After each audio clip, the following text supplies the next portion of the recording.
Good evening, Board President Pritchett, second Vice President Ryan, and board members and Superintendent Bonda. I'm Al Rogers. I have with me tonight Kathy Morrison, and also I have Will Gerald of Pivot. We are here to work with the board on the strategic plan and actually the local control accountability plan. You should have some packets in front of you to follow along with this, but this conversation tonight, it really is a conversation. There will be some presentation, but mostly discussion with the board to clarify our mission, guidance from the board on a vision statement, core values, key categories of work, and to clarify the board's priority deliverables. I'm sorry, we forgot to take public comment. Yes, ma'am. Not your boss. That's okay. We have one public comment from Alex Pixaya.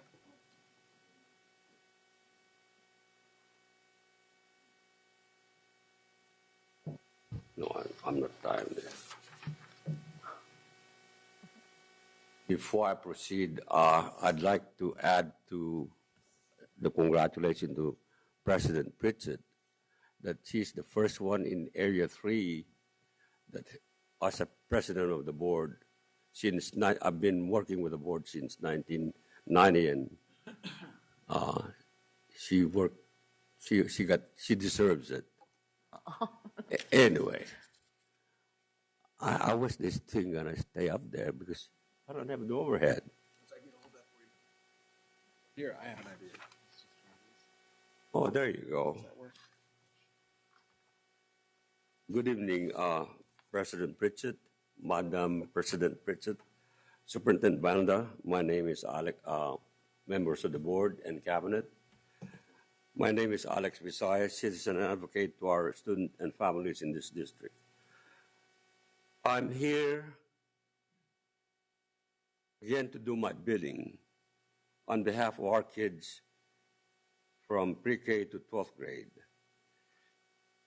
In the Constitution of the state, it's embedded that our kids deserve the right to be taught from first grade to 12th grade at the age of 6 until they turn 18. So I asked the board and the superintendent to hear and listen to what we need to help our kids, because it is if you received the one that I handed out last night, you had a chance to read this. If you had a chance to read this, it's in this article. It's not a book that was from the from the great schools in San Francisco. And reading this, it really fits the need for our kids to really understand what we need to do at this district. Our kids are really not in years past 1900s. There are millennial kids. They're faster than we know it. In fact, I can be honest with you. I didn't know how to use a cell phone to take a picture. I had to ask my grandchild, who is 5 years old, how do I do this? And she showed it to me. Not even reading the book. And we have to do this. It's, one thing that I was really not disappointed, but I was thrown back is the current board approved that the school starts again September this year. We need to maybe roll back and maybe do a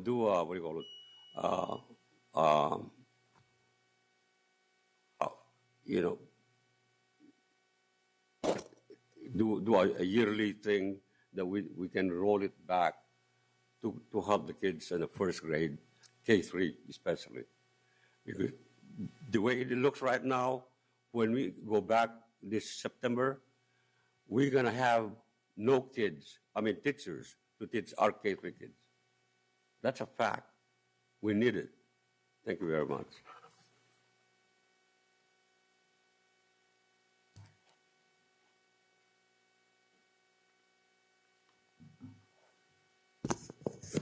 Hello again. Okay. Okay. As I mentioned before, this evening is about the board having a chance to discuss and to clarify the mission statement, vision, core values, key categories of work. By that, there are sort of a range of priorities, and we really need to understand what those drivers will be for the LCAP and for the strategic plan. And we wanted also the chance to hear from the board and get some guidance on priority deliverables, right? So that will help us figure out those key drivers as well, and put something like a work plan in place so that we can see how everything unfolds over the next 5 years. To get us going, the superintendent has some thoughts to direct the conversation, and then at the board's pleasure, we'll proceed. Thank you. So we all know strategic plan is a document that defines an organization's direction. It's a game plan for achieving an overall goal. It's a way to shape and focus all the thousands and thousands of decisions that an organization has to make in a given year. The process of creating the strategic plan cannot be a linear process. We know that. We can't start the train at point A and run it down the track to point B. Ideally, it should be more of a circular process where we're thinking and looking at data and discussing and adjusting throughout the creation phase. Then again, we don't want to be stuck in an endless loop with no plan to show after months and months of work. That's a difficult balance with a strategic plan development. You want to keep moving, but you don't want to get ahead of yourself, as they say. So I want to thank the strategic team, our plan team, that has been working diligently to manage the logistics of keeping the circular process going. Tonight, we're going to take a step back and do some basic foundational work with our board. The board's input is critical to moving us forward as a district. Of all the decisions that are made by the organization in a given year, the most impactful are those made by the board. The policies and the direction laid out by the board are the drivers of this work. I'm anticipating a wonderful, great discussion with everyone tonight. My staff and I will be listening carefully to what you have to say. We look forward to the board's direction and the board's guidance. Each of us in this room has a vision for the district that is shaped by our own personal values and our own experiences. I think you know that my experience as a public school student and as a teacher, counselor, principal, and superintendent has forged the ideals that I hold dear. Above all else, I believe that every student must have access and opportunities to be able to reach and achieve their dreams. Equity is a core value for me in all the work that I do, and I know that we can do more to provide equity and to close achievement gaps. The results of last spring's Smarter Balance test show that we have a long way to go with this work. The test showed that only 1 out of 4 students are college and career ready in mathematics, and less than half are college and career ready in English language arts. Only 20% of African American students and 27% of Latino students are meeting the English standards. Only 14% of African Americans and 20% of Latino students are meeting the math standards. Now, as we said before, the Smarter Balance test is a totally new kind of exam for our students. It's online, it's interactive, and it's a lot more rigorous than the standards we had before. So we expected our baseline scores to be low. That said, we can't ignore the results either. They back up what we're already know in terms of the opportunity gaps, and I believe that we can improve these outcomes by focusing on equity and access. Access to high-quality early childhood education, access to effective teachers, access to college prep curriculum, and access to linked learning pathways. The quality of students' experience in our schools is also critically important to that equity piece. The initiatives linked to these experiences include social-emotional learning, positive behavior interventions and supports, and restorative practices. So while we're thinking about a new plan, I'd like for us also to think about the existing ideas that support our vision for this district. These are the kinds of value discussions that should be leading our work. I'd also like to quickly touch on how the strategic plan is different from the local control accountability plan, although we know there's somewhat alignment between the two. In terms of building the house, the strategic plan is the architect's blueprint, and the LCAP is the construction manager's budget and work orders. They both have the same goal, which is producing a house. And they are similar and even interwoven. As a result, we expect that there will be a lot of overlap between the strategic plan and the LCAP.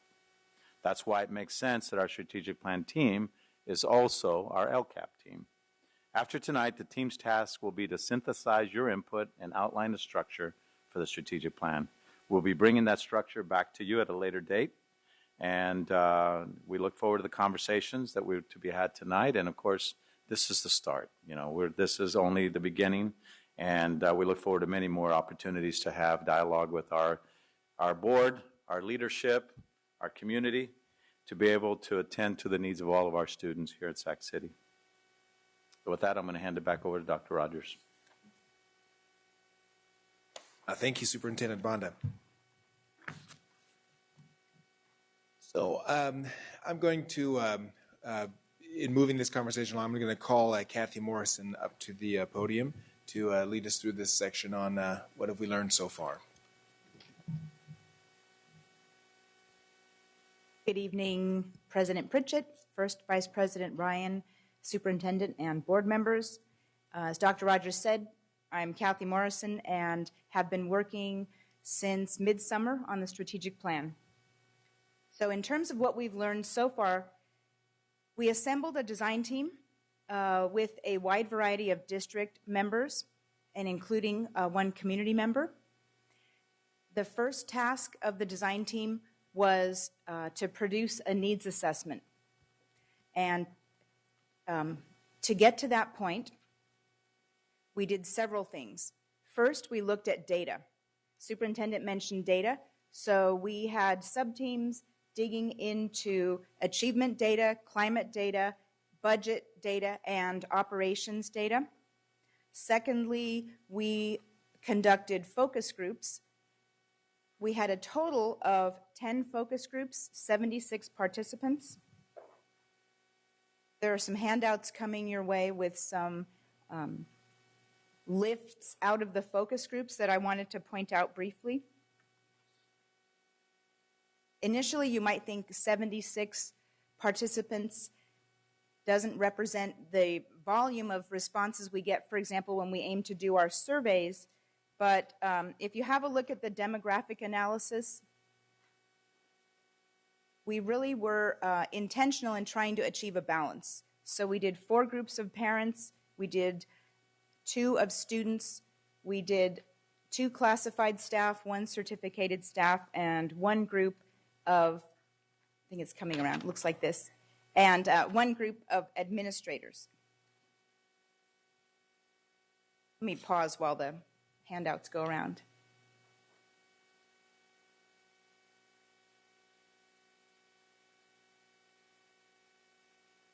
So the table with the red, green, and yellow coding represents how our assessment, research, and evaluation department lifted themes from the conversation. So in every focus group, the facilitator had a recorder that then created themes. So in the focus groups, we asked respondents to review the components of Goal 1 in the previous strategic plan, career and college-ready students, Pillar 2, which was family and community engagement, Pillar 3, organizational transformation, and then we added in LCAP Goal 2 because that didn't appear in the previous plan. So on that table, you can see themes that arose on the left, and then they were categorized as to whether they were described as a strength, a challenge, or a need under each pillar.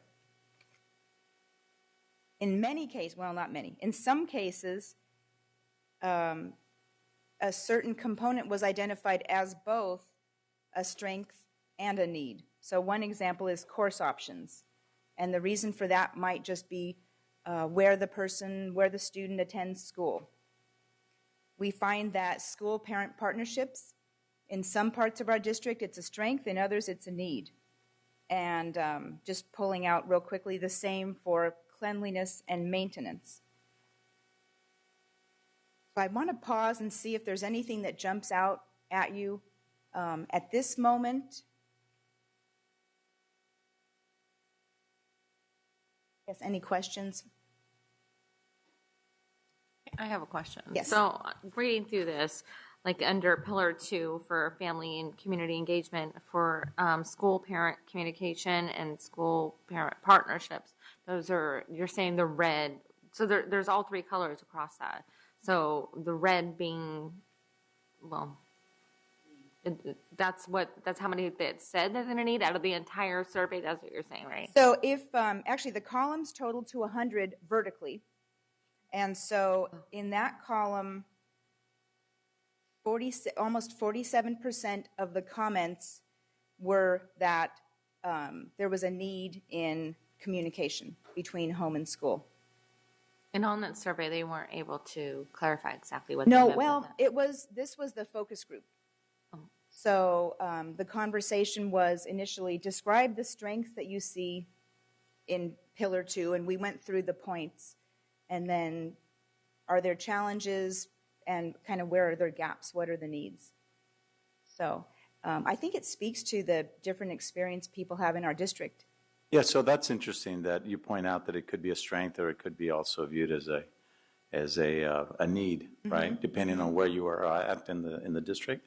So what do you do with that information? So what are you going to do when you have it as a strength and as a need? How does that translate into something we need to be doing? I think our approach is that we want to build on successful programs. So we want to, if a strength is having a parent resource center or a parent advisor or an availability of classes, then the recommendation may be to bring those to scale. Kathy,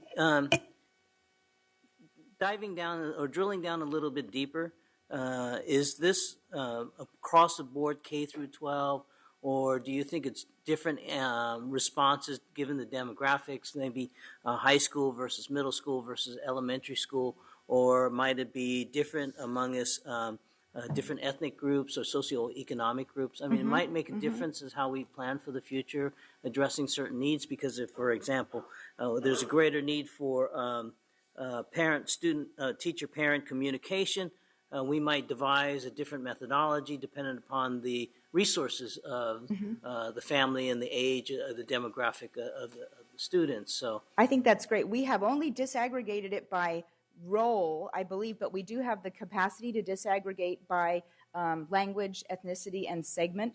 So we'll get right on preparing that and sending it out to you. it might be helpful.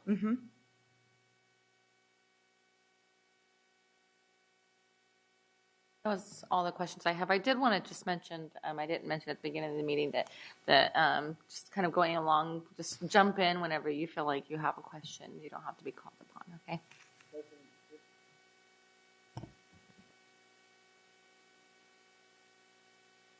You might want to invite Mr. Visaya to the table. Great to idea. join us. There are a couple empty seats. Let them come over And one we know for sure is not going to Fantastic be idea. taken. Alex? So the next thing I want to hop everyone over. Oh, I'm sorry. Can you hear me? I do have a question. So I'm looking at the demographic analysis for the strategic plan focus group, and I see how you've categorized each of the responses based on the 719th under strength, challenge, and need. But what I am curious about is, given a response from the parent respondents as part of the demographics that participated in the focus group, might be very different than the administrator response. Is there a way that that is accounted for that I'm not reading on this sheet? I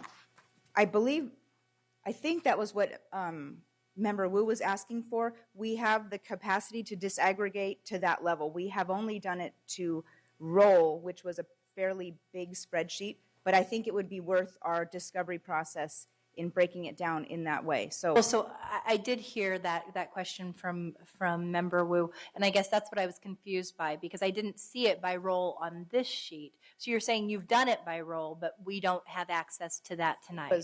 I was wrestling with it. It was a Okay. very, very big Excel spreadsheet, but we Yes. can definitely get it in shape to send out. That would be wonderful, because I do think it changes the trajectory of the conversation.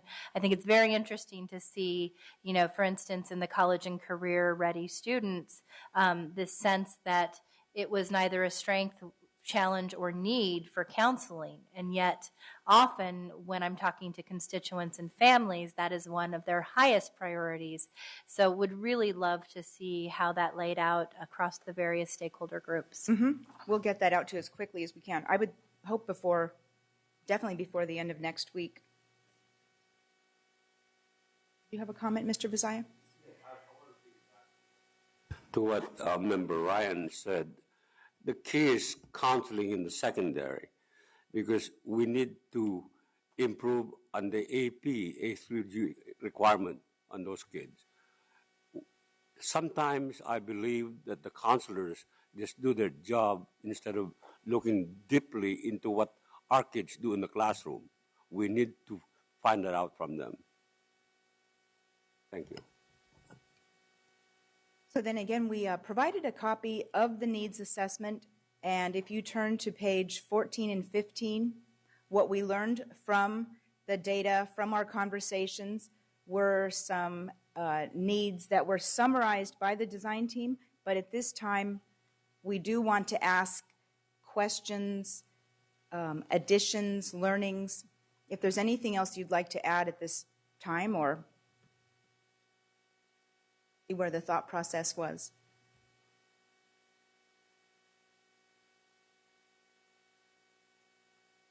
Yes, so page 14 and 15. The very back sheets.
Yes. We're all trying to do a quick scan of the summary of the key needs and then the recommendations, and it's challenging to be able to digest all of this and then formulate responses and questions. But I do want to say, just looking at the summary of needs, and particularly addressing the superintendent's first remarks and the focus on equity, I cannot underscore, in my opinion, the importance of having equity at the center of all that we do. Given the diversity of the district, the superintendent has created a new position over equity, modeling some of the work that he has done at Seattle. I want to see how this interplays with each and every one of our initiatives within the district, because equitable outcomes for all students has to be the goal. And I think it is telling when we look under the summary of needs, this idea that we need to ensure equitable support, that students of color need additional targeted support, that our English language learners need additional support, our special education students need additional support. And so looking at that and looking at local control funding formula, obviously the strategic plan needs to align with this acknowledgement that equity needs to ensure that each of those subgroups makes gains, and that ultimately we close the achievement gap to the extent that we can. And I think that we should have a fairly ambitious goal around all of that. Mm-hmm. Thank you. I've made the note.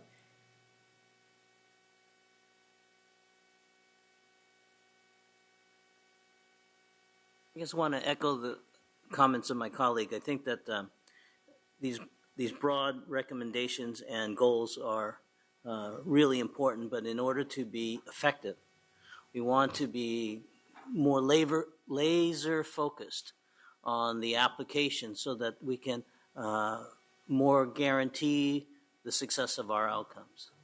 Mm-hmm. And which is why I was asking about disaggregating the information. Mm-hmm. I think that report was a little bit like peeling off a Band-Aid. You know, it was kind of painful, but it's going to move us ahead is what our hope is. So I'm really glad that we're identifying these subgroups that we can focus on. But I guess some of my questions are, how do we move forward? What are we going to do to, like say for number one, supporting social supports and making those additional resources available to all families? How are we going to do that? Have we thought that far? Is that the next process? This is our So that's really the purpose of tonight is to sort of bring all the information we've gathered up to this point. It's not so much to preempt the board, but to put the board in a good position to give us direction.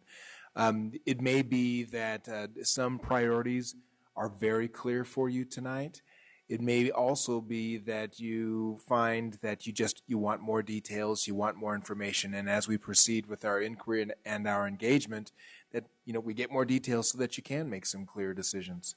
So we'll see what happens. And I can add to that. So we're in the collection phase, so to speak, right?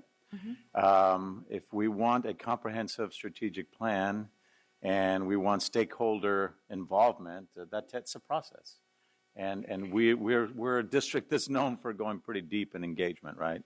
And so using that LCAP model, we've been really going out and seeking as much input from our school community, from stakeholders, administrators, parents, and now here we are with our board to be able to finish that collection process. So from that, we'll be able to distill it, kind of get it down to what are those buckets that really define what we want the strategic plan to speak to. And so equity was one of them, college career readiness. We know we have a high value on parent and community engagement. So some of those things will percolate from all of this collection of data. We can't obviously address everything. You don't want a strategic plan with 20 goals because you'll never do anything. So most strategic plans that I've seen, 3, 5, maybe 6 at the most, but I think if you can keep them to a smaller number, I think they're more likely you're going to attend to those.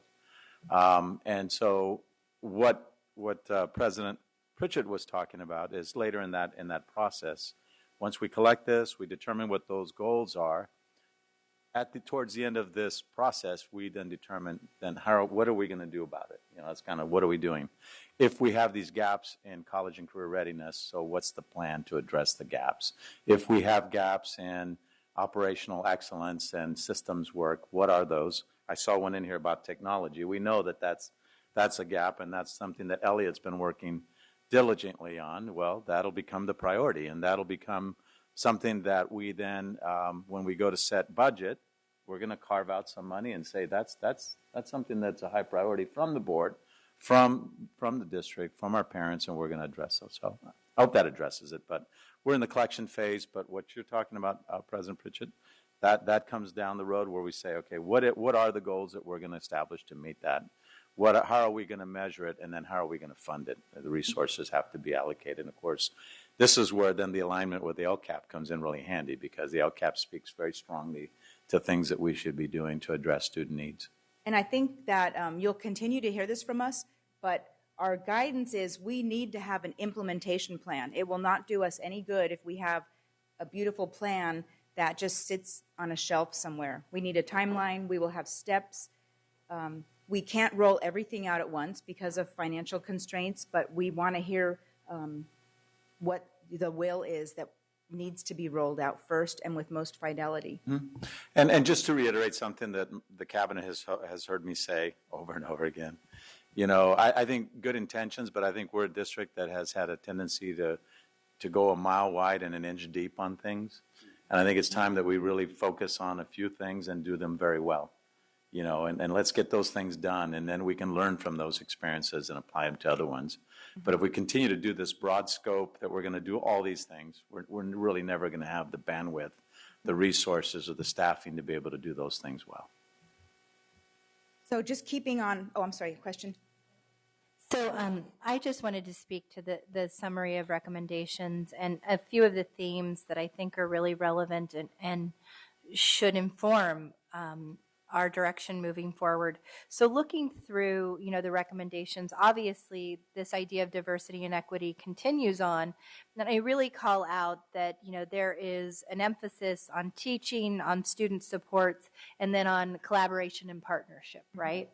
And I look that, connected to that, what we're also saying in these recommendations in various ways throughout these 9 points is 3 themes. Do we reform? Do we innovate? And then finally, do we scale? And there's a lot that's talked about building on successful strategies and helping to, expand partnerships. You even talk about this idea of taking things like the Parent Home Teacher Visit Project and Parent Resource Center and scaling. And I just want to point out, this idea, yes, there is room for reform and change, but I also think that there's tremendous opportunity for scaling what works. And one of my frustrations as a board member, even at looking at the bright spots within my own area, is the capacity to offer the mentorship and the professional development to scale what we know that works. And in areas where we have school sites that are just deciding to pull out of Parent-Teacher Home Visit Project, which we know is among the best models of parent engagement, I think this is when we have to be fairly ambitious and courageous in our goals and our recommendations so that we get to this point 4 where we're saying providing improved professional learning for staff. Well, let's also require and standardize what we know works so that all administrators and educators are being given the tools to serve equitably our students. And I think that cannot be understated in terms of the importance. So I'm happy to talk more about it, but just, initial reactions. So I was going to keep to time, and as you're all aware, on the 5th of November, I believe, was the date that we presented the draft strategic plan. And what we lifted up in that plan was similar goals to those that we talked about in the focus groups and also from the LCAP and the previous strategic plan. We had a goal of having community meetings to share the draft, and it just turned out this wasn't a great time of year to get a lot of meetings at school sites scheduled. So we have held 4 meetings currently, and we plan to schedule 3 more after the first of the year, hopefully before the 3rd week of January. So that would include Member Cochran's area, Member Ryan, and Member Rodriguez. Those were the 3 areas that weren't specifically included just because we were doing it by area. But I did want to include the fact that, like the LCAP, we don't want to leave stakeholder outreach to just one tiny area. So Dr. Rogers and I have been speaking to our labor partners. We have been going to other parent meetings as available. So one example is the monthly parent information exchange, the family and community engagement staff that offer the workshops called Parent Leadership Pathway. They have also been going out and speaking about the survey. So there is one more table that I want to pass. That has gone out, I think. Okay, sorry. Yes, so again, we are having lots of conversations. We don't have any data yet. One of the things I actually want to point out that was really apparent to me was that I would say in almost every meeting, there were special education parents or parents who have students with special needs. And I think of all the learnings from this phase of engagement, that was a point of interest for me, that there is a gap there. They saw the meeting and they viewed that as an opportunity to have some information and a dialogue with an administrator or district staff. Now, if there are no questions on this part, I want to keep everything moving, and I'm going to move over to the computer.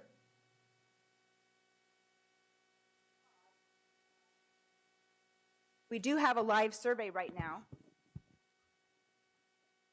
on the strategic plan draft,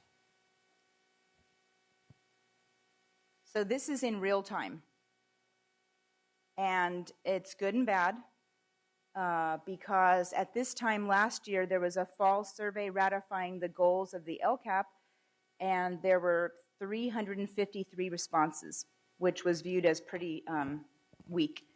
So right now we have almost 1,200. The survey is going to be open for another week. And on the bad side, you can see we're at 90% English speakers. Tell me if you want me to stop, but mostly women. Role in the district. So certificated staff, there are 400 responses, almost 40%. Parents, about 34%. Students, we're working really hard, but in our whole district, 83 students.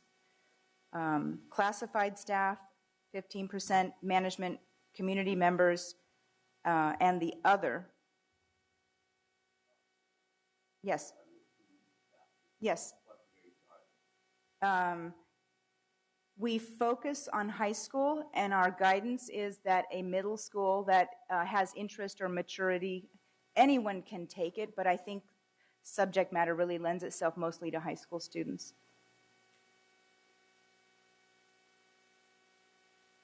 When you're looking at when you're showing us the ethnicity, is that the numbers based on their relative population to the whole, or is that the percentage of the respondents? Of the respondents. So for Hmong, for example, if they represent 17% of the total population, they're really, their responses are down in the single digit. Mm-hmm. Interesting to note, though, we are observing that most of our Hmong parents actually are English speakers. Okay. So the classification of language comes by the language in which they take the survey. I see. It's self-identified. Yes. Yes. So it's right before the percentage there. So 73? Yes.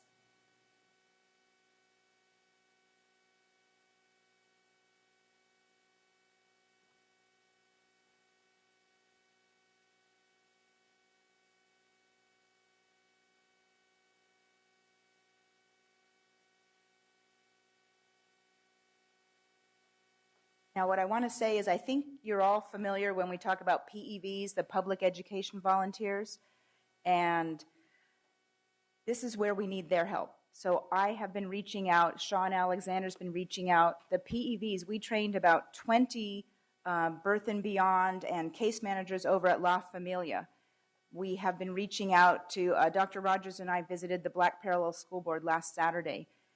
Most of the PEVs have roots in the community, and I've been sharing this information as a little bit of a heads up that the survey response has been primarily staff. And I'm not sure whether that speaks to the fact that staff are most interested, but it's not for effort for trying. We do have a connection with our youth engagement office, who are going to provide the survey to 150 men's and women's leadership next week. And we're hoping that the student numbers will bump up. I've also been in communication with Mark of our Student Advisory Council. So, Kathy, I do have something I want to ask. In looking at those categories, was there a community, is there a way to say these are community organizations, or are we reaching out to any of them? For example, I met with the United Latinos. They have their education subcommittee. Mm-hmm. It would be interesting to send them the link and say encourage them to provide input into our strategic plan. But then would it log who they are, or? No, they would be identified as a community partner, but Okay, not community specifically partner. unless they put that in their talking box, or unless there is a place to add email at the end, because we're trying to build a mailing list. Yeah. Mm-hmm. So that was kind of my thing. Capital. I don't know if we have a stakeholders link that we can just send it out to all of our stakeholders, or we consider stakeholders. But it'd be interesting to get their input on it as well, because I know that United Latinos they have a pretty strong focus on what they can do to help address the opportunity gap for Latino kids and kids of color. So, and I'm sharing this. Yeah, this is our challenge, really getting this broken down where it's accessible to the community also. okay. So I have two quick questions. Do you have the ability to look at each of these ethnic subgroups and determine by zip code or trustee area where the surveys were submitted? We included zip code in the spring survey, and we didn't include it in this one. Just kind of, I don't know. We maybe should include that as a standard. Absolutely. I mean, I think it would be very troubling if the limited number of responses we had came from just one area of all of Sacramento City Unified in terms of being truly representative of the focuses of the district moving forward. And then the second question I had was around incentivizing completion of the surveys. I know that in working on the board for St. Mary's College, one of the things that we did to incentivize alumni participation, family participation, different subgroups, was provide an iPad raffle. And we saw from one survey to the next almost a doubling of respondent rates as a result. Have we ever done something like that? I mean, it's a fairly minimal investment, but might yield us a much higher outcome. I will say that next Thursday I am going to be at the Foster Families Holiday Night with the survey, and if they come take the survey, they'll get a raffle ticket to go in the raffle. So that's a little incentive, but district-wide, I think that's a good suggestion. Mm-hmm. Kathy, I just have one thing as well. When we just did our calendar survey, we had many of our schools that sent out a paper version and then sent it in the backpacks home and then it asked for it back. And when I was visiting many of my schools, they were getting back many of the paper version and then sending them to the district office for them to input. Is that something that we're offering to our schools? I actually, we do a lot on paper because the PEV training is that it's a conversation, you're sitting at the table, it's not, come look at my iPad. So right now there are we've been working hard to get the paper input.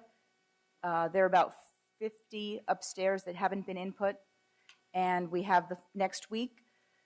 This week, Dr. Rogers and I were at the SEIU chapter meeting, and we one member asked for about 100 surveys that he was going to take to people he worked with. I mentioned the men's leadership. They're also doing paper. So I think we will have more responses, but this survey is available in English plus 5 languages. It's accessible on a mobile phone. Same thing, English in 5 languages on the computer. So we really have tried lots of ways to get it out. I'll just share briefly here that level of education reflects primarily staff focus.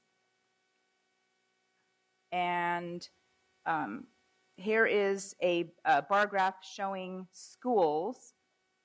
So right now we do have representation from every school. I see McClatchy's got a pretty big bubble there at 126.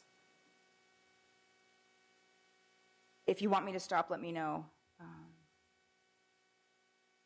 Kennedy. So it's possible we're getting some of the high school students that are causing the spike in the high schools.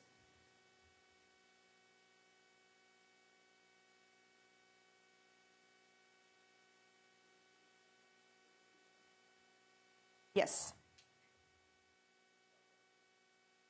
Sorry. Am I missing it? I can't alphabetize on Friday night. There we go. Hiram Johnson has had 69 responses right now.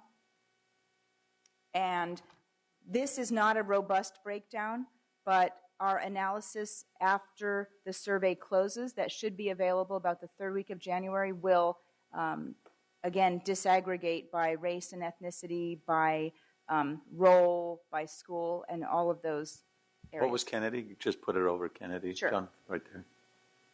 92? Not bad. No. Rosemont.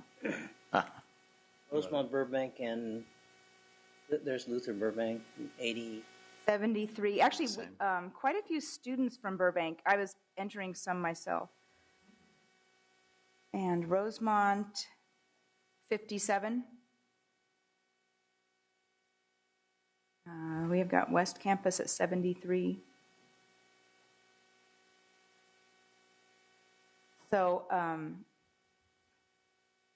if we go through here, and again, you will get a really detailed breakdown, mostly elementary. And now this is somewhat, I don't want to say confusing, but because the survey asks members to rank their top priority, so the shortest bar is the top priority. So right now, that would be expanding and improving interventions for students.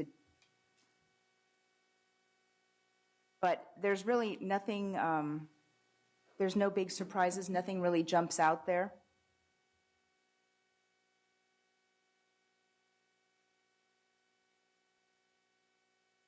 And then this is our, basically the climate question, the goal 2 from the LCAP. They're all almost even. So it talks about wraparound supports, positive school climate, and alternative discipline practices, and then the safe, clean, and healthy schools. This is the parent engagement goal, which shows a slight preference for parent engagement and parent supports through classes and the home visits, and the third larger bar is community partner relationships. And this was the goal that in the survey we called operational excellence. The number 1 priority was hiring and supporting high-quality teaching staff, retaining staff, hiring more diverse staff. And the category that's the least favorite is robust data, which some of the comments that came in, there is an open-ended comment box. I think some people took that we would be spying on them. You know, we don't want you data mining our children. So that may be a little bit of a misunderstanding. So this view doesn't have access to the comments, but there are open-ended comments as well that will be themed. And I have been sending this link out to many, many people. Superintendent sent it out, and actually the day that superintendent sent letter to staff, we had 2 days in a row of over 300 responses. And this is the 3rd survey process that I have been through. We've never seen a response like that. But I think it really spoke to staff that it was something they needed to take a look at. Would you send us a copy of the email that you sent to solicit responses to each of the board members so we can disseminate it to our communities? And then I'm also wondering, I think that's a great idea, Board Member Cochran. I'm also wondering, given the incredible relationships and trust that our assistant superintendents have with the communities that they're working with, if they couldn't employ a similar strategy within those school sites.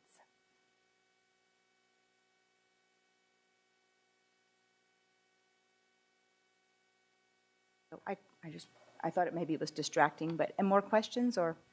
No, I just want to commend you on that. That is awesome that we can actually break it down and be able to disaggregate that data. So thank you. Thank you.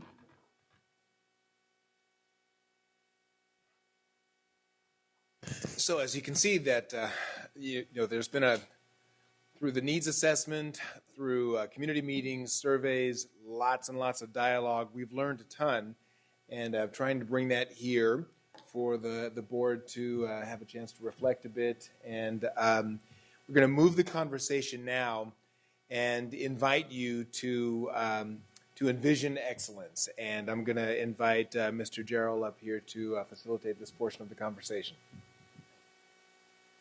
Good evening, everyone.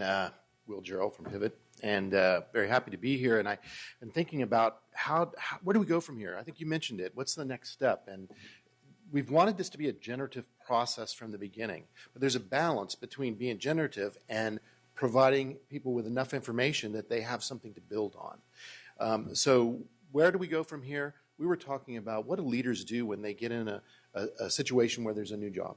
Look at the vision, look at the mission statement, look at the goals, and backwards map from there. Hopefully, we've got a hairy, audacious goal out there that's driving the work that we need to do. So what we wanted to ask you guys to do is to think about what you'd like the headlines to be 5 years from now.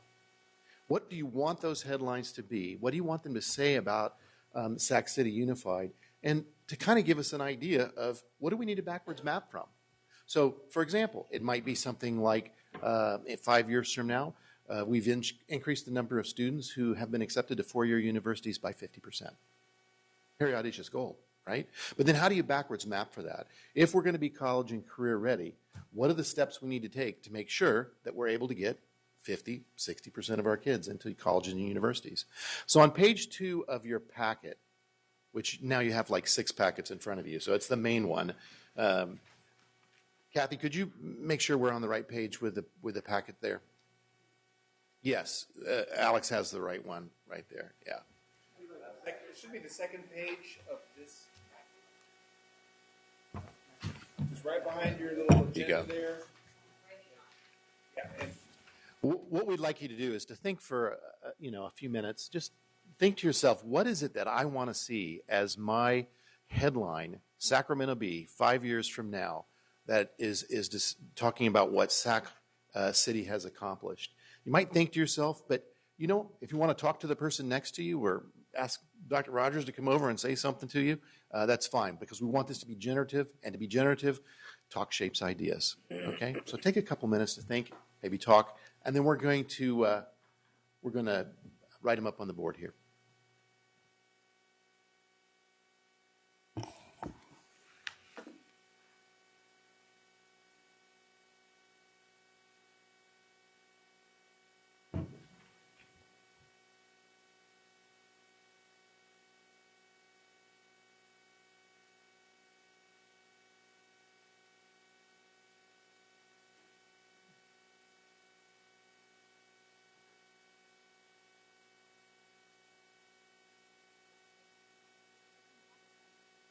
markers? Okay. The markers on the Okay.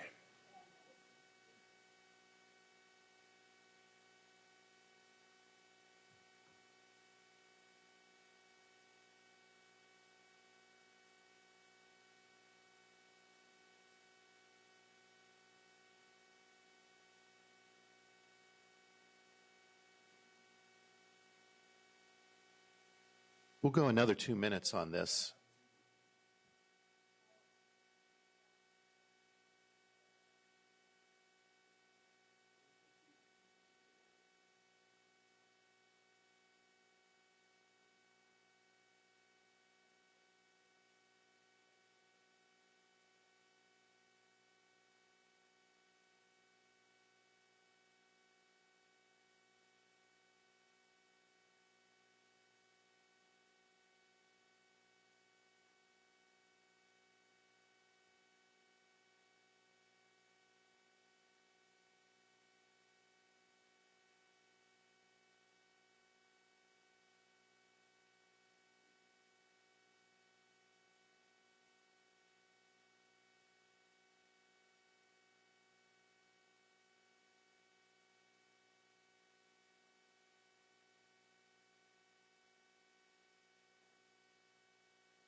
Now, we fully hope that as we're sharing these on the board, that you have your pen in hand, because it's going to generate some other thinking.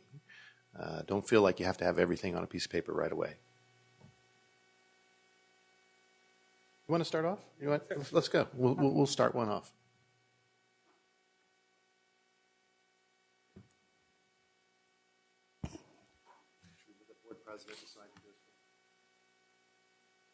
Thank you. Blue.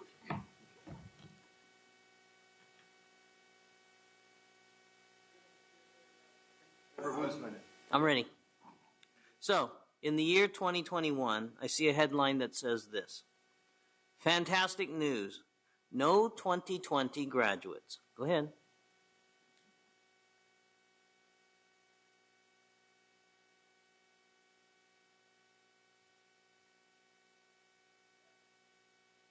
No 2020 graduates.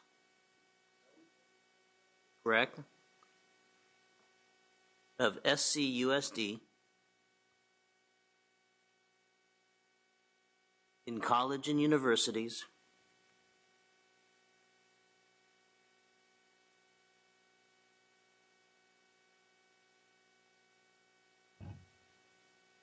require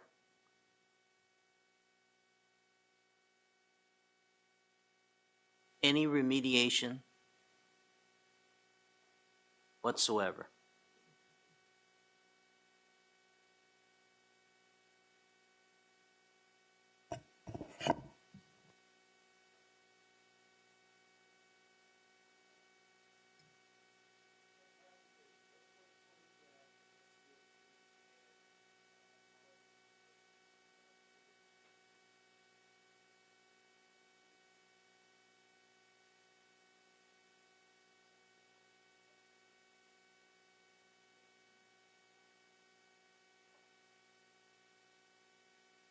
Ready? All right. Oh, you're still ready? Okay. Here, I'll grab one. How about SCUSD is the leader in home visits and other parent participation programs.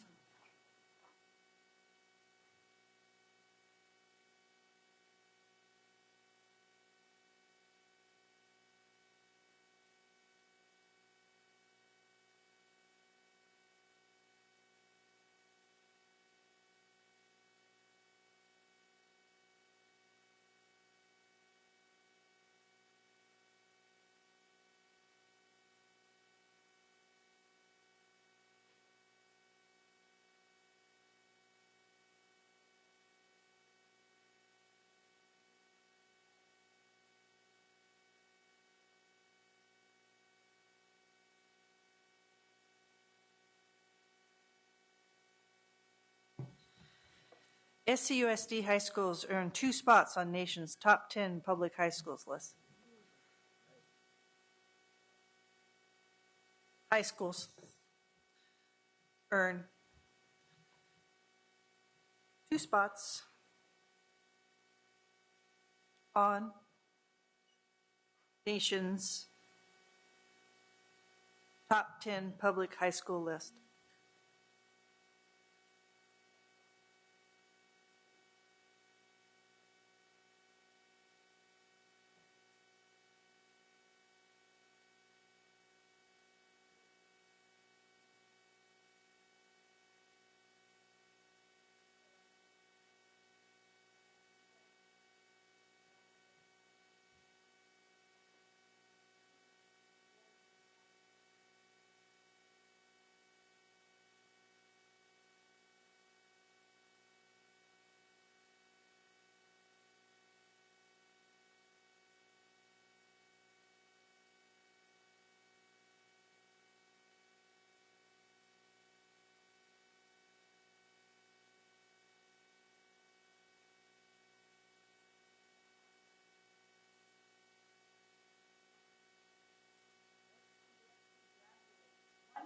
Of our students are college eligible.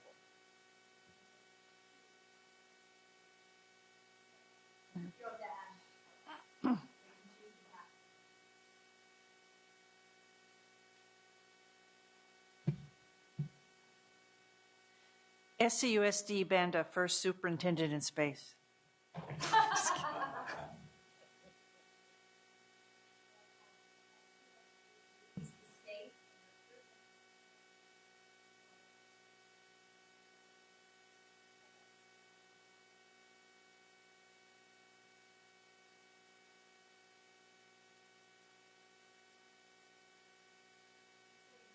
And retention, right?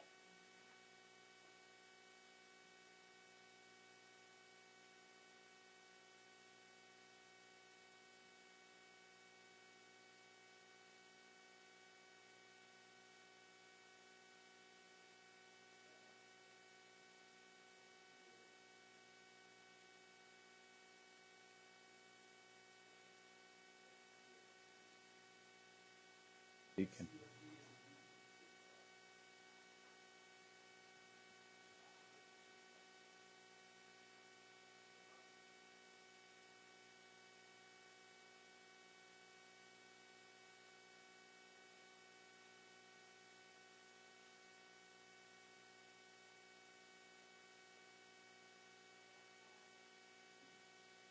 Sacramento City Unified School District completely eliminates the disproportionate expulsion and suspension of Black and brown students.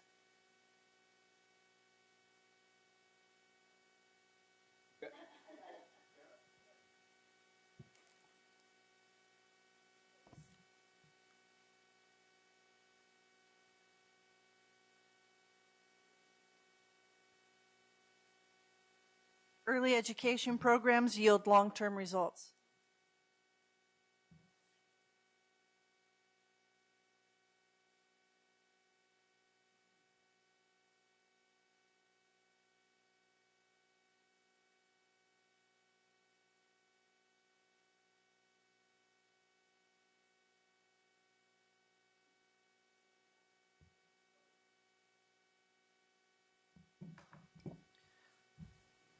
Sac City is recognized as the best customer service district in the state.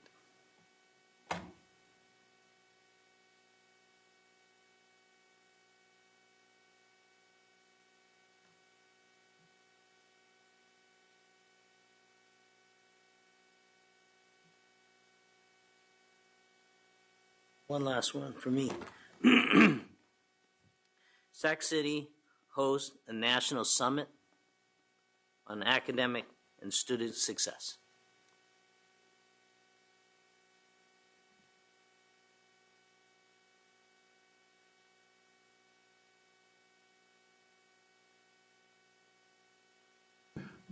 Now, I like to say if there's somebody out there that has one that's burning a hole in their chest and they can't keep it in, now's the time to share that one out.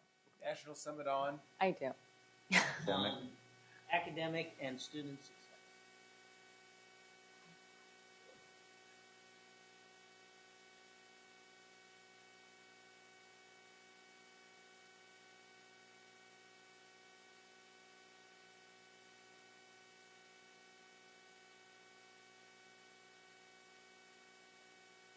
More? Okay. How about, I didn't write it down, so I'm going to wing this one. Sacramento City is known to be a destination district and is flooding with students. Busting at the seams.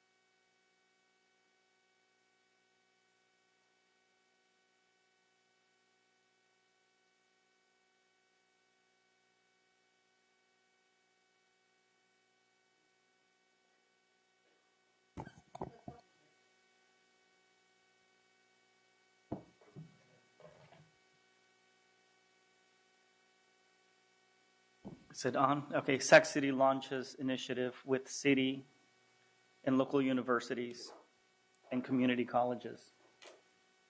And then we can ... put.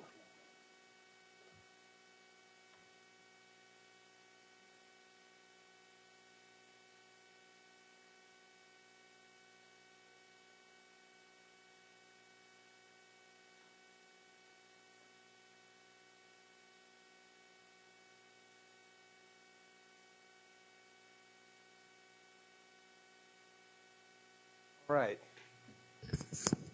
So, if you haven't already, I'd like to invite the board members. Look at those headlines; those are awesome, right? And these are this is how success it begins, right? Some of us may know what happens to the people without a vision, and I can tell you that vision never happens by accident. So here we are. We're making these plans. We're envisioning this wonderful, bright future for our children, and it really needs to we need to look at that as though it's real, right? We're not just kind of imagining, and this isn't science fiction. This is actually what we're going to make happen. SCUSD is the beacon of the city. I love that, right? It's a shining example. It guides us. It guides the rest of us. I mean, every single one of those, when you read that and you picture what that looks and feels like, that's the kind of inspiration that we need. So I'm hoping that with the energy that you put into those headlines, that we move next to this section here that asks or invites you to clarify, given what you've said, has the mission changed? Is it consistent with the headlines that you've listed there? That's also the next page in your handout, and I can't actually make out the language of the mission from here, even with my glasses on. But would anybody be willing to read the current mission statement from the board? Or I can read it. The current mission statement is: students graduate as globally competitive lifelong learners prepared to succeed in a career and higher education institution of their choice to secure gainful employment and contribute to society. So given that we have fantastic news and no 2020 grads of SCUSD in colleges and universities require any remediation whatsoever, is that still the mission? Or is there some wordsmithing the board would like to do on its mission statement?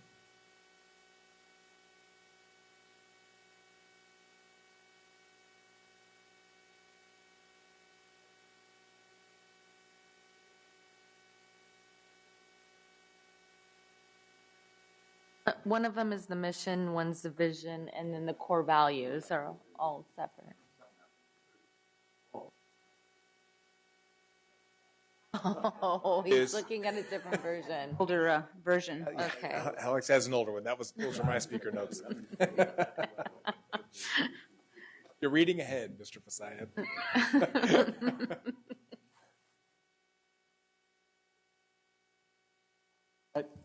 And may I add, I know, Board Member Cochran, I try to think back to when this was created, and, I think it has some great components, and I think the question would be, is that still hold true as far as what we're trying to do with our students? You heard me speak about the China trip and how we're trying to prepare our kids for a global environment, global economy, global environment, global community.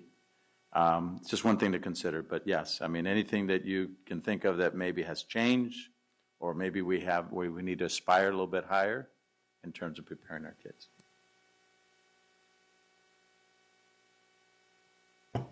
So this is a personal approach, and it might not be accepted by the rest of the people here tonight, but the mission statements don't give good arrows to follow typically, and I find this to be one of them, because students graduate globally competitive lifelong learners doesn't tell me that my mission as a board member is to enable graduates from this district to pass entrance exams to get into state colleges.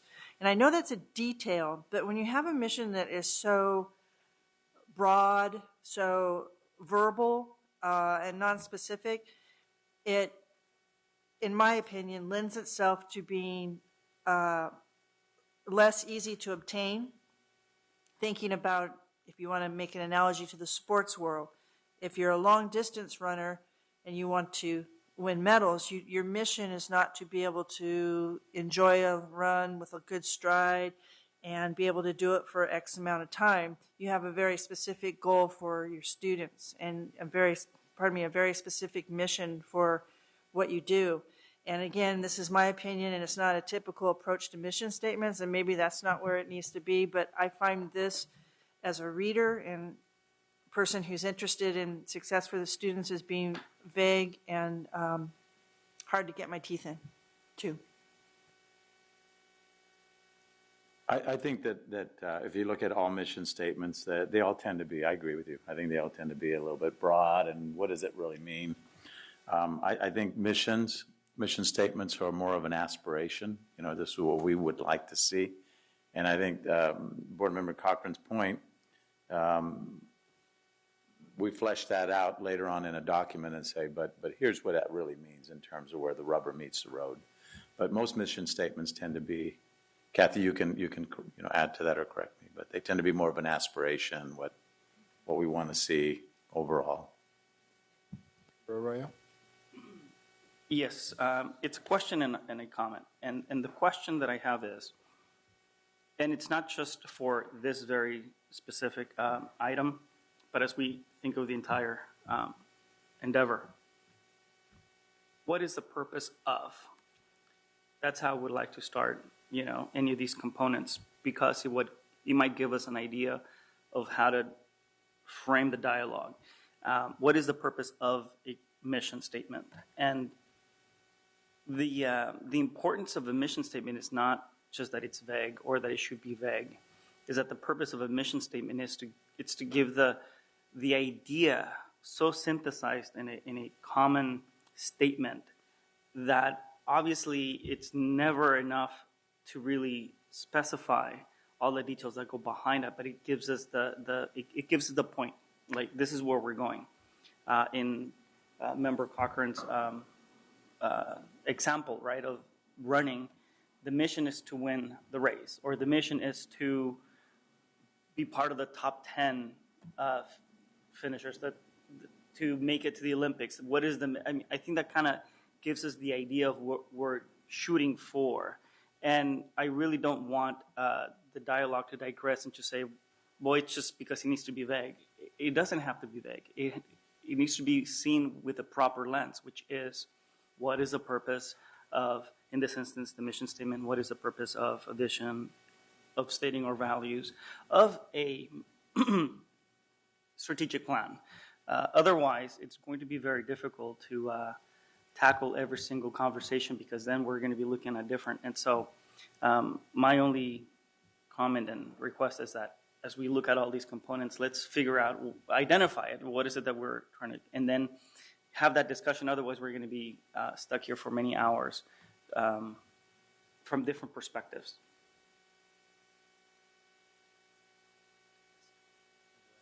So I agree with much of what Member Cochran and Member Arroyo said, and I think that perhaps a recrafting of a mission statement is a post-board meeting exercise. But I do really believe that from mission statements I've seen that are effective, some of the core components are, one, that they capture the essence of the values of the district that we're trying to communicate. They hopefully inspire the constituencies that we're trying to reach, and they unify those stakeholders around the work. And I feel like the current mission does a very good job of capturing buzz terms, but I don't think if we were going to be giving a 30-second elevator speech to various constituencies, this inspires, captures the essence, or unifies. And so I think that it does require revisiting, recognizing that we can unpack all of these different attributes in a different way that's more effective, and yet still be able to lift people up around the values that we're hoping to communicate. Part of it also is branding. And, there's a lot of great things that are in there.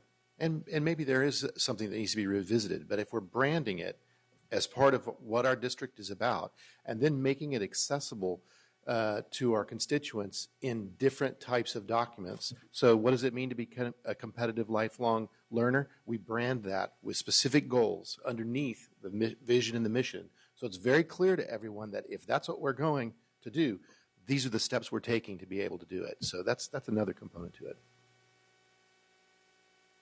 it. Just a comment. I frequently refer to Google and Wikipedia when I need definitions, and so I think this is one of those points in time. And in Wikipedia, it basically says that a mission statement is a statement which is used as a way of communicating the purpose of the organization. and I'll skip some of the rhetoric, and says, mission statements are normally short and simple statements which outline what the organization's purpose is and are related to the specific sector an organization operates in. And for me, in reading that definition and looking at our current mission, I think that we might have flipped the mission and the vision. In that our mission is not a simple one-line statement, and our vision kind of is that one-line sentence. But I think as an exercise, as we're rethinking, as we're moving forward to rethink what our mission statement is, we might want to keep that in mind as just a simple statement of purpose. And we are here, and I'll throw this out, we are here to graduate and prepare graduate students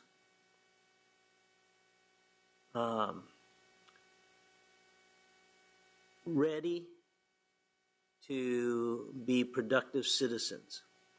And then, the pieces that we look at in terms of how we prepare students to be that way. We prepare them by giving them the fundamentals for college and careers. We do it in a manner which is equitable. So these are pieces, we have these ideas, these are pieces of the pie, but we have to kind of drill down and create that little one simple sentence of our purpose here. And then all these others are goals and means of achieving that. Yeah, I actually just wanted to piggyback on what Member Wu said, because I think that I had the same initial reaction, and I even rewrote that current vision, and I said every student graduates prepared to contribute as citizens, as engaged citizens in a diverse and competitive world. Could you say that one more time? We're trying to capture that on the screen there. Every student graduates prepared to contribute as citizens, as engaged citizens in a diverse and competitive world.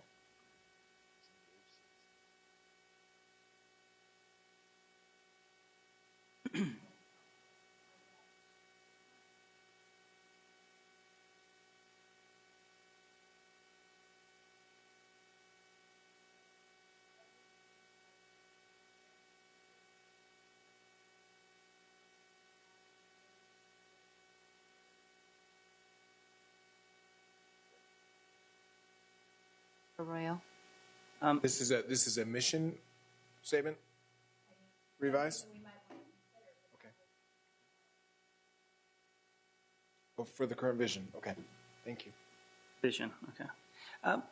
If this is the time to kind of deconstruct and then rebuild, I'm going to play a little bit of devil's advocate and just kind of throw in a different perspective here. Having been here for 7 years and having been part of the previous process, there's a thought that kind of keeps coming back, and there's the idea of having a document that it's so illustrious and eloquent, and then on the other side of the coin, I think of the practicality and the utility of it, right? And I think of the people that I deal with on a regular basis, the parents, the students, the teachers, the principals, and the devil's advocate position is, while we may be able to come up with great statements and great ideas, I'm going to push back in rooting it into what's practical, right? Into what I think that mission statements or visions also need to reflect the moment in time in that we're in. And as we look at, for example, the needs or the feedback from the community, there's a lack of trust. There's a lack of belief that we can really do what we're saying that we want to do. And so what I'm trying to do is bridge that gap between the lofty goal of what we wish one day we could be and the reality of not to shortchange our work as much as to give validity so that when people see it, when people read it, they know that we are for reals, that we really are, that this is not a document that it's beautifully emblazoned somewhere, but when I look at it, it's like, you know what, that's really what we are. And so I don't know where that fits, but I'm hoping that through this dialogue, we kind of keep that in perspective as well, that this is a document not just for the board, not just for the superintendent, not just for the cabinet, for stakeholders in the community, but bless you, but as well for students and parents and teachers and English learners and you name it. And I think that, bless you. Who's next? and so that's the only kind of piece that I'm going to kind of add on to the conversation. Is it mutually exclusive? I don't know. But I mean, I think that it's part of the dialogue of what is really our vision, what is really our mission. If I put it out there, what is it for me? What it is a district in transition, right? A district that wants to be at that height of, excellence in everything, right? We're not there yet, but it's going to take a process, right? And so I break it down into phases then. And so we are in stage one, and then, as we progress and we improve and we fix the culture of the district and the customer service and the excellence, and these are the piece, I think that, and we enroll parents and students become part of that dialogue, and they see it happening, and the stakeholders in the community and the partners and the universities and the city and the mayor and everyone, then everyone starts to believe. Otherwise, it's at a self-defeating purpose that it's so far out there that it's not connecting in the reality of the everyday, kind of work that needs to be done. And I think that modest, realistic would be my pleasure, or the pleasure of this one board member, because it would probably connect it more to the day-to-day work and probably would go more to what board member or Vice President Ryan was saying. It needs to inspire. And so going with her thoughts, what would inspire me? And so that's where I would leave it up. Thank you. And keeping along the lines of practicality, so staff here is asking for guidance from the board as we move forward with the strategic plan. Is this the language that you want in your strategic plan and for your LCAP? If not, what changes would you like? No, I think that I'm not just kicking it back to like we don't want to do the changes now. I'm just saying, as we're brainstorming, as we're coming up with ideas, as we're thinking, what is a tool that the superintendent is going to use? Because this serves as a stump speech of sorts, right? Or a kind of like keeps your message. I mean, like you brought up the issue of branding. Well, branding is the practice of kind of like repeating the message, and to the point where everyone kind of thinks in unison. I mean, Kleenex, soda, Coca-Cola. I mean, like these are all great practices in branding because everyone knows what's it about, right? You don't even have to belabor the issue. And I think that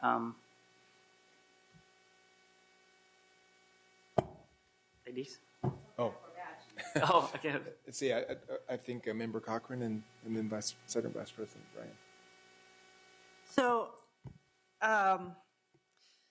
I have full confidence in staff and the superintendent to craft a mission statement and to redo current vision and core values based on the suggestions and products that staff brings up. I think that trying to do this first is putting the cart before the horse. And I had the understanding that today we would be gathered together to shoot ideas out. So you and your skill, not mine personally, or can't speak for anyone else on this board, crafted into a plan that has hard facts in it. And so I don't know if I misunderstood this process or if you can clarify the purpose of this meeting, because it's already 6:39. It's a 2-hour meeting, and I don't know how we're going to move forward with communicating our ideas for making the district better if we loop into these types of discussions. So I'd like to weigh in on that, and thank you for pointing that out. You're right. We're getting towards the end of the time. I also heard another board member saying perhaps this could be something that we do at a later stage.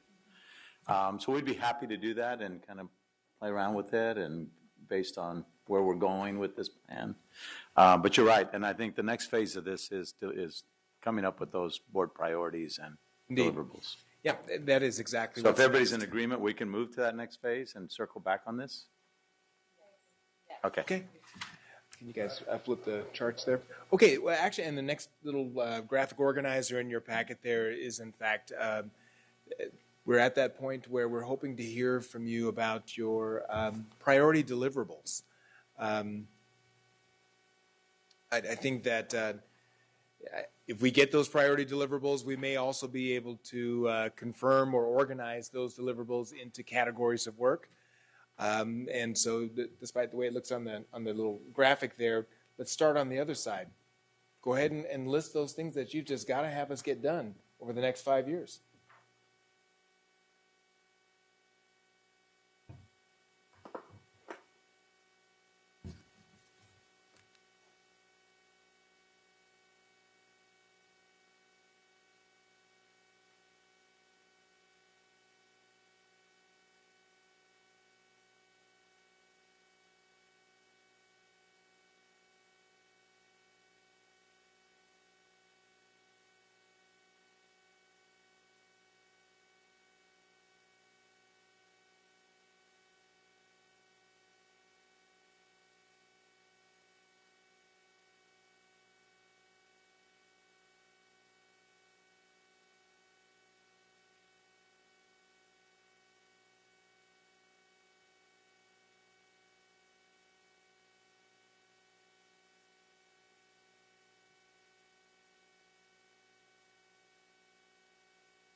And members, when you're about ready to go ahead and start sharing out those deliverables, just please give me a nonverbal signal, and we'll move the group.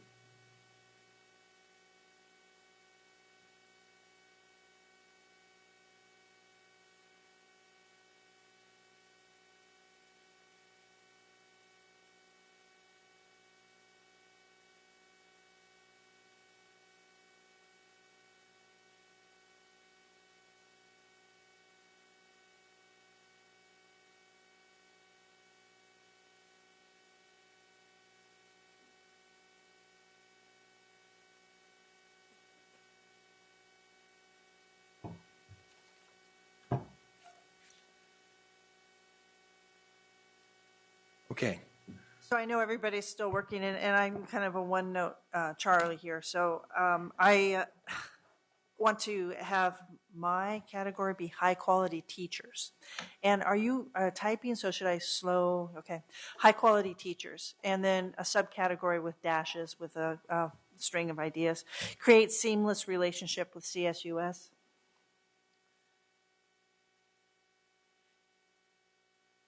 By, CSUS feed student teachers, meaning feed them into the system, not give them meals. Create volunteer opportunities. And then this is another black dot. Put in place a 100-mile radius recruitment plan that, subdot, illustrates livability and economy of Sacramento. details the benefits of SCUSD, backspace, comma, why our district is outstanding. Hard return, raise salaries, parentheses, with reasonable district affordable health care.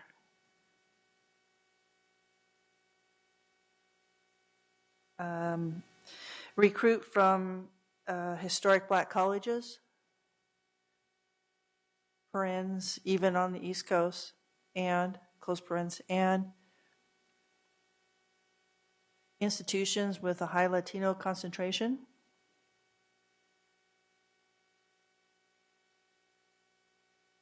Hard return, concerted effort to recruit high quality male role models.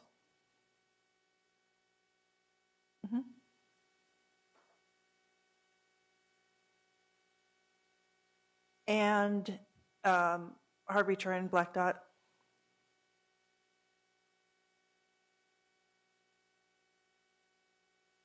Okay, sure.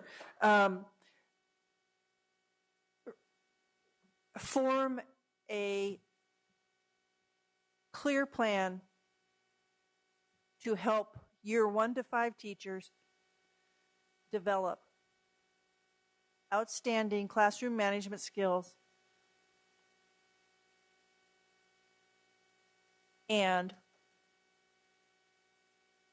be able to teach with subject matter mastery.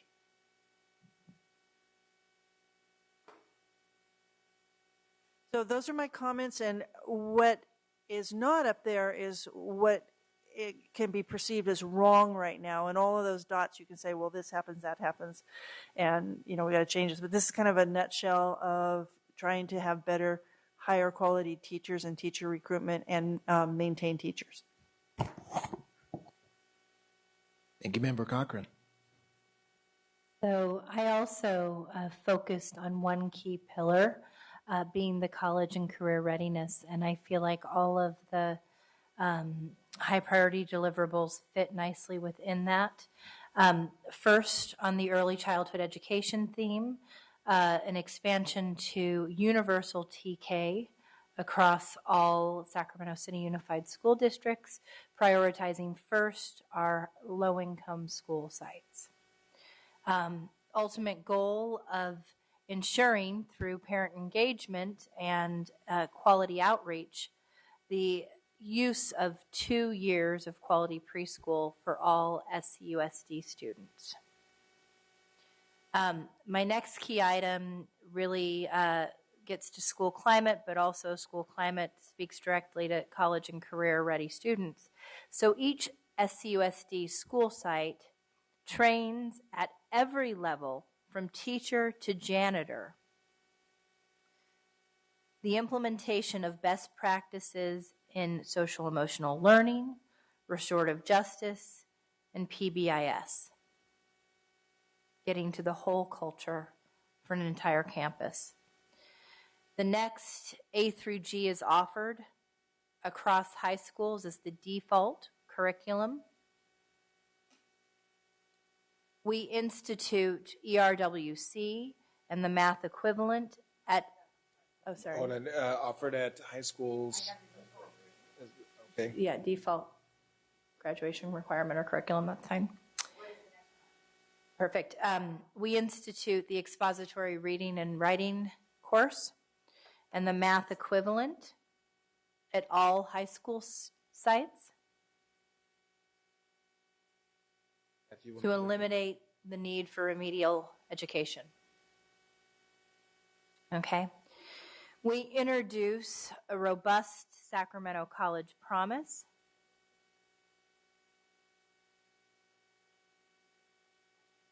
Perfect. Or introduce, either one. Introduce a robust Sacramento College promise program spanning TK through 12th grade. specifically aimed at increasing direct college going, with an access piece that focuses on information awareness for families, beginning in kindergarten, and accompanied with kindergarten savings accounts for all low-income students, that we reduce remediation through some of the practices that I outlined earlier below or above, and that we use the Promise program not just to improve graduation, but in post-secondary education to improve time to degree.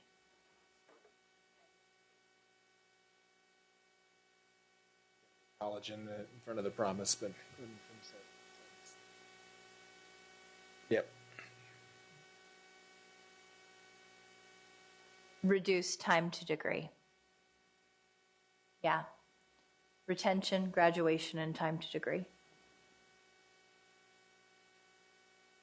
Up to the prior bullet and Institute of Sacramento Public. There we go.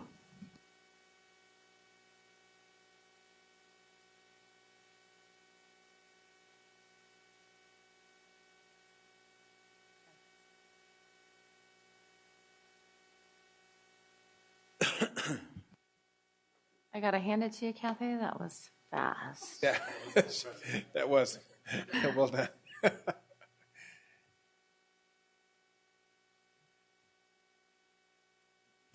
It paid off. Other board members?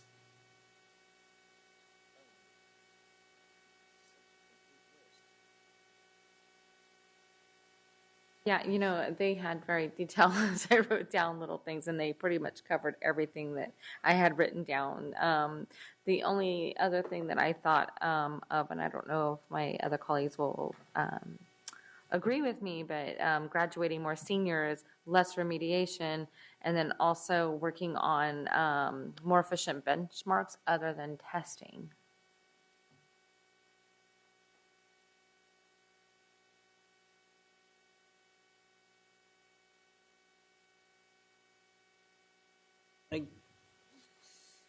I don't know if Ryan had covered this, but my thought was I want, as a deliverable, equity in our delivery of education. And I think that she identified a means of doing that by having training throughout the ranks of all our partners. But one thing that wasn't, I would like to see from our students this deliverable, and that is mastery of subject matters. We're talking about who's going to give it to them and whatnot, but I want them to come out with this as a level, not to be satisfied with graduation, not to be satisfied with average grades. I want mastery in it, because I think mastery then really hits all the others. I think that's an important deliverable for me. Thank you.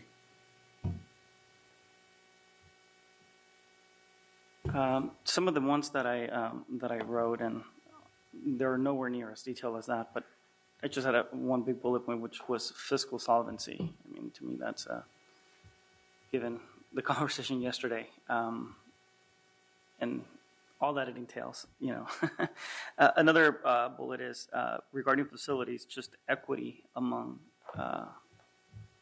schools and areas. And then the last bullet that I wrote is STEM, or STEAM, I guess you could say, integration into areas in curriculum, and I don't know how best to say it, but transition, I guess, when it comes to how we transition them into internships or either higher ed or jobs, basically. I think those are two huge, STEM is a huge area in terms of workforce development, in terms of economic development, in terms of so many different areas. And I think that, Jesse, if I and or Member Cochran, if the issues of staff development were all part of inclusive of your area because of the issues of diversifying the workforce within the district and training and professional development. My guess is that they're all part of that in one way or the other. Okay, so I'll leave it at that. All right, I have one more. What about a focus on higher level of parent engagement?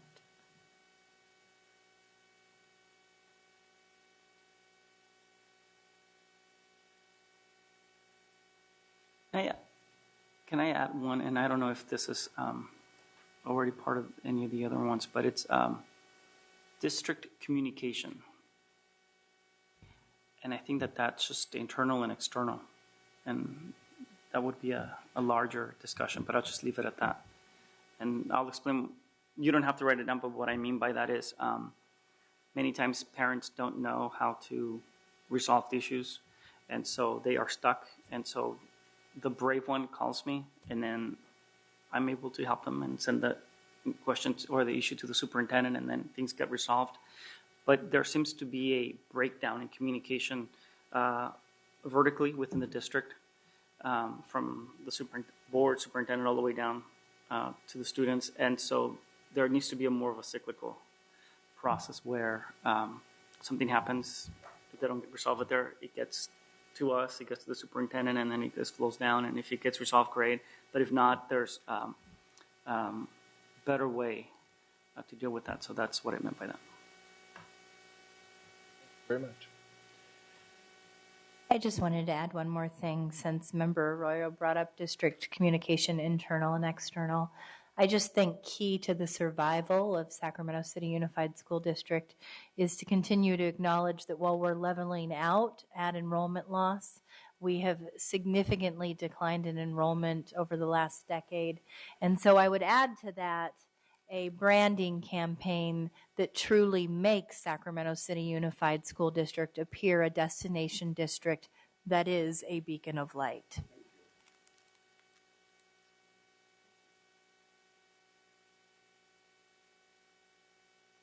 And this sounds like a perfect, I mean, I'm not going to add another item. No. I'm just saying that, I mean, we're like just a few days from Christmas, so this looks like a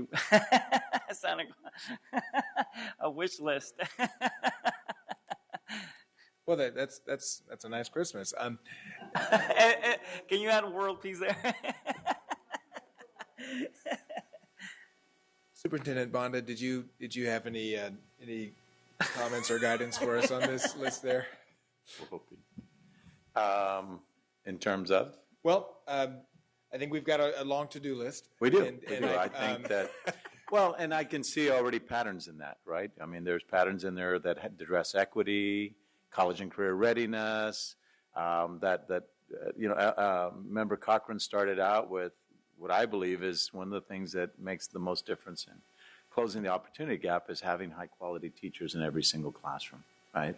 And that should be a priority and continue to be the work that we do. But no, I think it's an awesome list. Thank you. But I am grateful to the board for the guidance you've given us with these items today. We've been working with the drivers of college and career readiness, operational excellence, family and community empowerment, and safe, healthy, clean schools.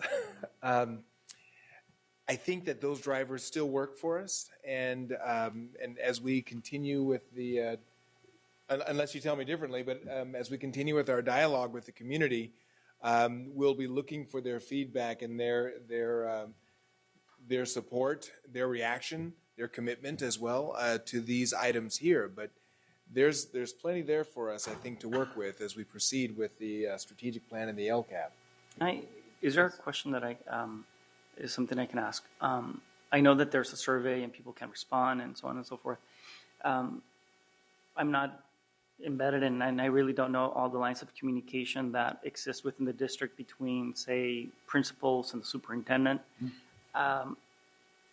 My perspective is that principals, especially the ones that have been here any given amount of time, have a tremendous amount of insight of what goes on at the site level, but they're high enough to where they're sort of connected to the district staff, and so they have a pretty good vantage point from which to provide a wealth of information about what is not working, what could use more either resources or thought or ideas. And I would like to kind of put it out there. I don't have to be involved, but I mean, to suggest a method by which the superintendent and staff more readily either probes and gets more information and ideas from people that are at a very critical position.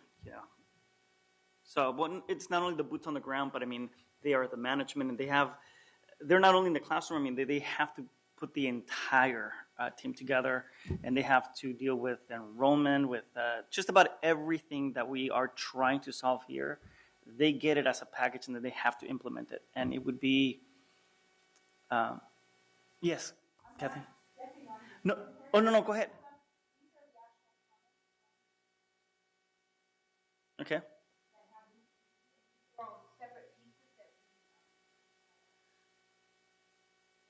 And as a I mean, they came together and then they gave it to you, or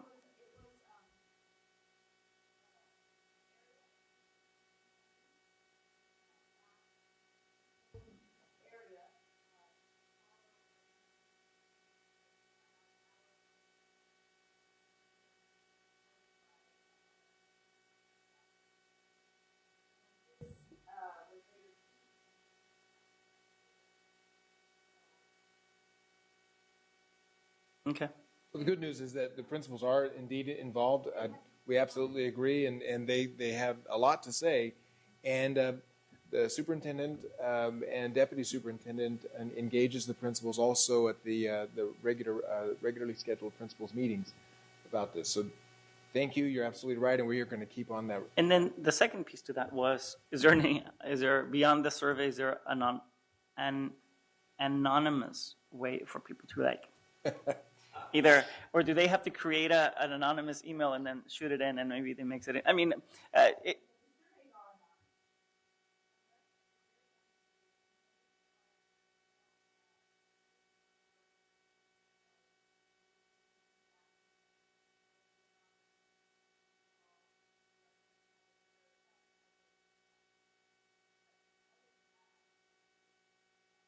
yeah, got it.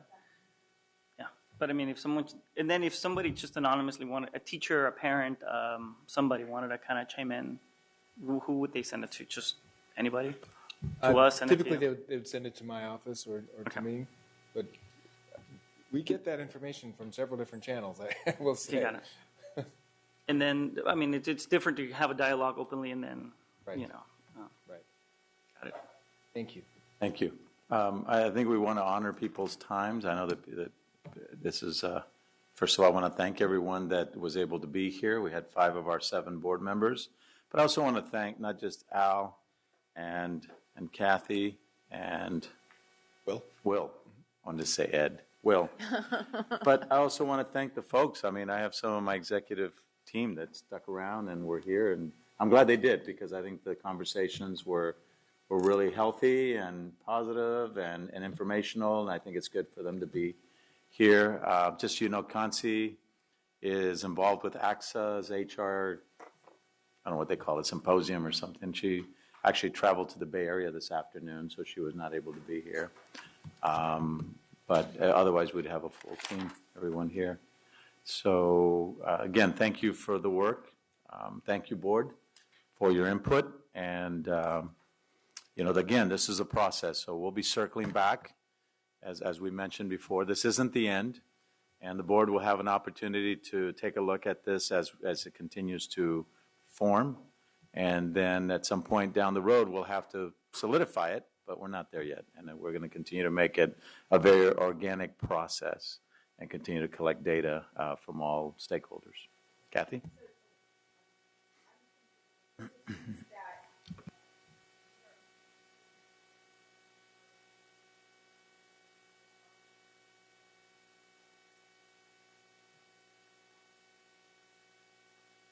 Okay. Okay, and Kathy, I just had one quick question. Forgive me if you sent these this afternoon and I didn't see them, but can we have copies of all of the materials that were shared tonight electronically? Yes. Thank you. Great. Thank you so much for. I just want to say one thing, and that is, this was a tremendous workshop, and I think that it was made for me. Not only was it a great workshop, but the 2 hours went by so fast. So to me, that is a measure of how good the dialogue was, and I think that the more we can continue to do this, and the more we can hone down what our strategic plan is, I think the better it will be for our district. So thank you. I agree with Member Wu. Fantastic workshop. Thank you for your hard work on this, and I look forward to future meetings and being involved as time goes by. I do have one question. I noticed that there's a meeting on the 14th of this month at one of my schools. Can you send me the time of that meeting? Because I would really like to attend. And for future meetings, if there are meetings that other board member schools, or just a general calendar of meetings, we may want to attend other board member schools as well. If there's not one in our area and we want to see what's being taken place. Yes.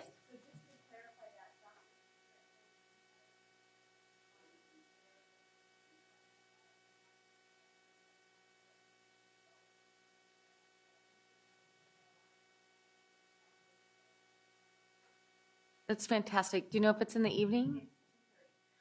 Okay, I'm going to try to make that. Dr. Easter is wonderful. I'm glad that she's doing that and engaging her. We'll make sure that board parents. members are emailed about those.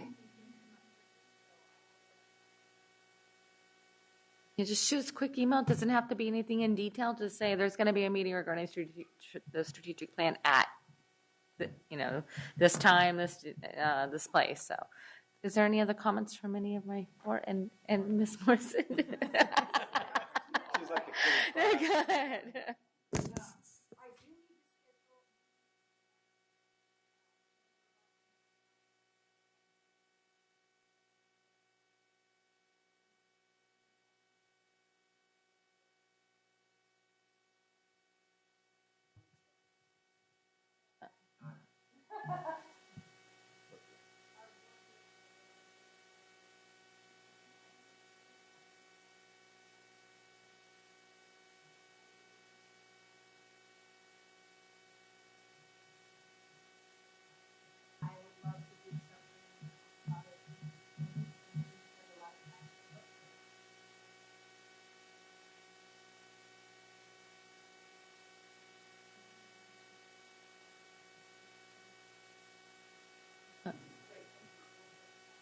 Can I ask you, why are we only doing the 3 board members?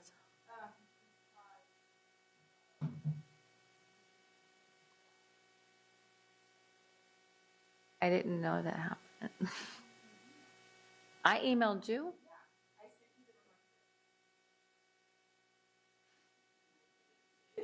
I might have been in San Diego. Oh, I went to the band concert. Yes. Okay. Yes. We were upstaged. So if we know of it, sorry. That's all right.